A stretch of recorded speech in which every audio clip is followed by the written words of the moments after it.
Blindsided by tragedy, a Florida school district is opening up to us about a new focus on mental health. But this story isn't about helping students cope, it's about helping its staff of adults, after a series of losses, open their eyes to a need they never saw coming. Tucked in the middle of the state, amid fields, farms, and the lake that bears its name, is Okeechobee County, population just over 42,000. We're a small community. Everybody knows everybody. Here, the county school district is the area's largest employer, with nearly 900 employees. It's also among the most personal. We know our people know us. Dylan Tetters is a former high school principal here, now the district's second in charge. Most of them probably have our cell phone numbers. So in October, when a longtime school district director died by suicide, It's a shock to our community. less than 1 month later, a school guidance counselor.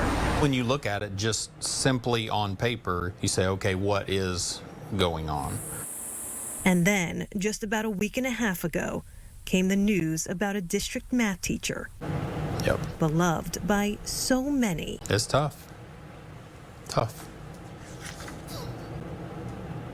3 school employees who died by suicide within just 10 months. I hadn't experienced anything like that happening before, and this is my 25th year in this district. It's not known if work-related pressures contributed to these losses. Experts say suicide is not a common reaction to adversity or mental illness. But for this rural school district, the passing of 3 valued school employees to suicide has inspired a new focus. We felt like we had a good system in place to identify students in need. I mean, it's a requirement now, but there wasn't a requirement for adults.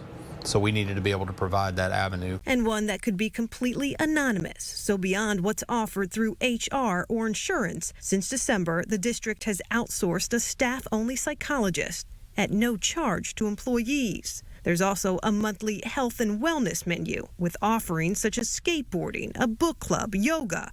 Divorce counseling is coming soon. One would never think that this is now up to a district to offer. But why wouldn't we? Ultimately, we have to educate students.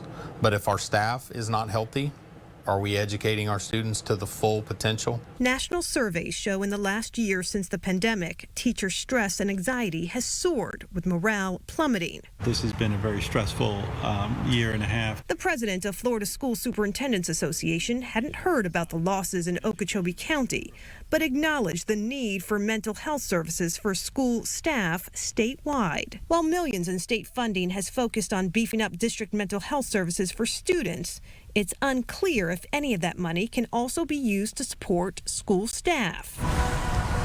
Back in Okeechobee County, When you bring on a psychologist, it's not free. community partners are helping to pay for some of the additional expenses. The district is covering the rest, with no plans to stop. If we really want to take care of the students, we know we have to take care of the staff. If we've even saved one, it's worth it. We reached out to the state education department to find out about money for staff mental health services, but have yet to hear anything back. Katie LeGrone, Florida 24 Network.